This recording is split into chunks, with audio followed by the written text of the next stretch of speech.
బుద్ధుందా లేదా నీకు? ఎక్కడికైనా వెళ్తే చెప్పెళ్ళాలని తెలీదా? ఫోన్ చేస్తే ఆన్సర్ చేయండి. ఎన్నిసార్లు కాల్ చేశానో చూడు, ఒక్కసారి కూడా ఆన్సర్ చేయలేదు.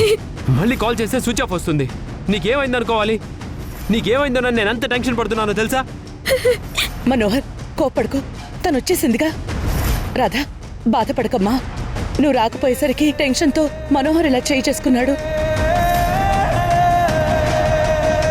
అసలు ఎక్కడికి వెళ్ళావమ్మా? ఫోన్ ఎందుకు తీయలేదు? అడుగుతుండే సమాధానం చెప్పవేంటి? హాస్పిటల్కి వెళ్ళాను. హాస్పిటల్ కా? ఏమైంది? Health problem? కాదు, ఆర్టిస్ట్ మధుకర్ గారికి స్పృహ వచ్చే అవకాశం ఉందని డాక్టర్ ఫోన్ చేసి చెప్పారు. అందుకే వెళ్ళాను.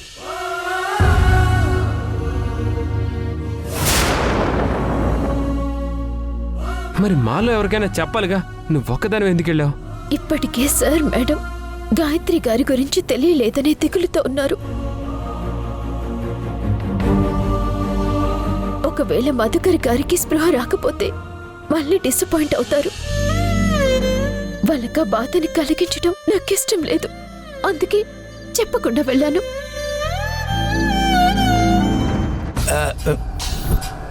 ఎంతకీ అతనికి స్పృహ వచ్చిందా లేదా? రాలేదు. అమ్మయ్యా.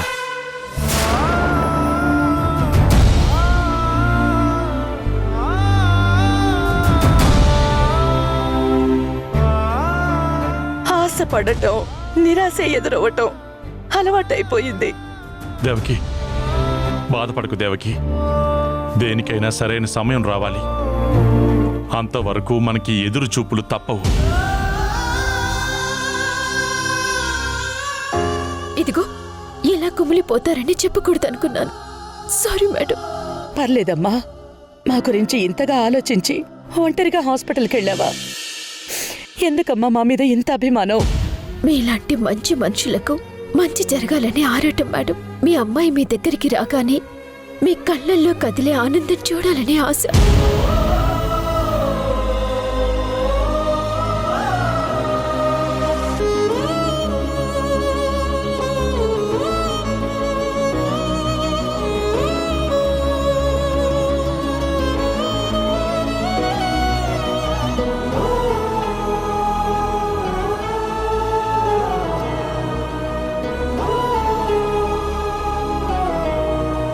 హాస్పిటల్కి వెళ్ళిన తర్వాత అయినా బావకు ఒకసారి ఫోన్ చేయాల్సిందక్క.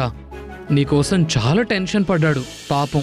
మధుకర్ గారి పరిస్థితి గురించి ఆలోచిస్తూ ఫోన్ గురించి పట్టించుకోలేదు.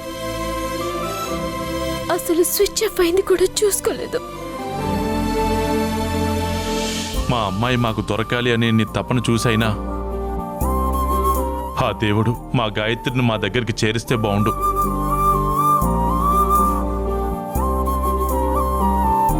సర్లే అన్నయ్య, ఊరుకో. దేనికైనా టైం రావాలి అని నువ్వే అంటుంటావు కదా. ఆ టైం వస్తే తనే వస్తుందిలే. ఆ సమయం త్వరలోనే వస్తుంది మేడం. మీరు మీ అమ్మాయితో కలిసి సంతోషంగా ఉంటారు. నాకు నమ్మకం ఉంది. Thank you Radha. నీ మాటలు వింటుంటే ఏదో ధైర్యం వస్తుంది.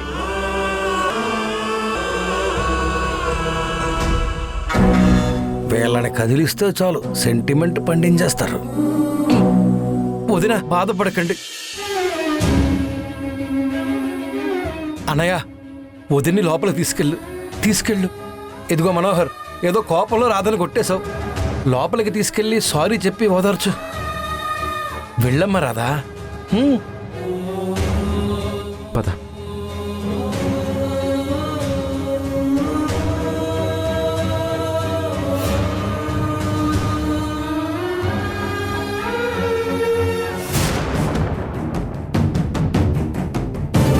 నువ్వేంట్రా అలా చూస్తున్నావు?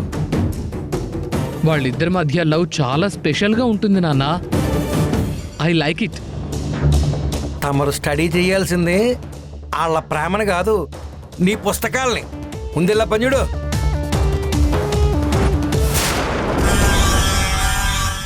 షూరిటీలో ప్రమాదం తప్పిపోయిందన్నమాట. ఒకవేళ ఆ ఆర్టిస్టు స్పృహలోకి వచ్చుంటే ఏంటి పరిస్థితి? ఓ, అమ్మో. ఓ, దేవుడు నా పాలిటున్నాడు. అమ్మా,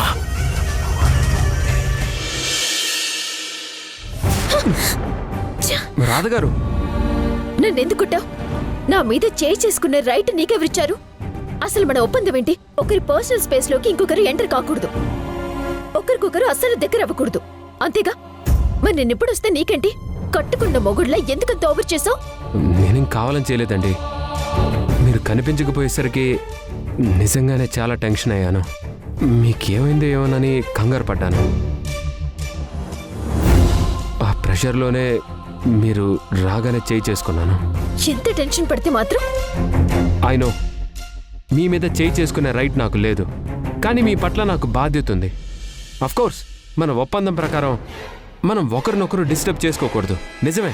కానీ నమ్మి నాతో వచ్చినందుకు మీ రక్షణ కూడా నేనే చూసుకోవాలిగా. అదంతా కాదు, అసలు నేను ఒప్పందమా?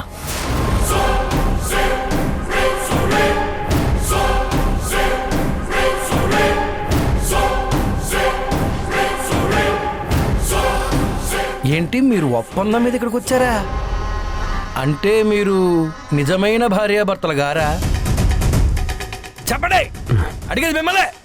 శేషు గారు, మీకు ఈ మధ్య బాగా షుగర్ ఎక్కువైపోయిందండి. ప్రతిదానికి తొందర ఎక్కువ మీకు.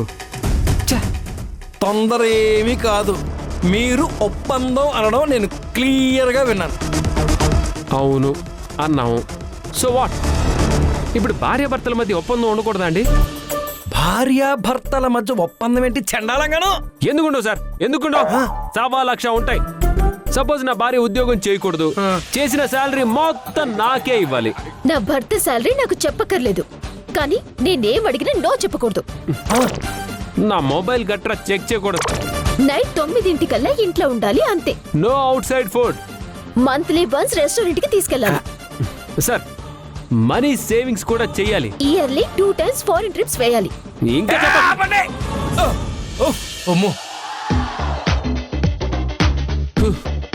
ఇలా టర్మ్స్ అండ్ కండిషన్స్ అన్ని పెట్టుకున్నాకే పెళ్లిళ్ళు అవుతున్నాయంటే మీరేదో ఒప్పందం అనే చిన్న పదం పట్టుకుని ఇష్యూ చేస్తున్నారు.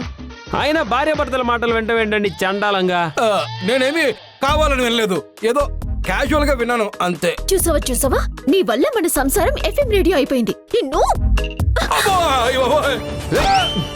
నువ్వు ఆలస్యంగా రావటం వల్లే ఇంత గొడవ జరిగింది. You irresponsible girl. నన్ను ఇర్రెస్పాన్సిబుల్ అంటావా? నిన్ను చెట్టంత మగాన్ని మీసం రోషం ఉన్న ముగుడిని కొడతావా? అయిపోయా.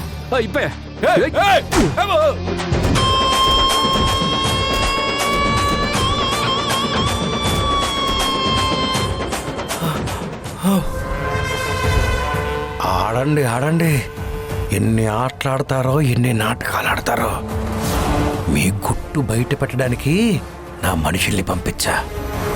మీ రహస్యం తెలుసుకుని చెప్తా.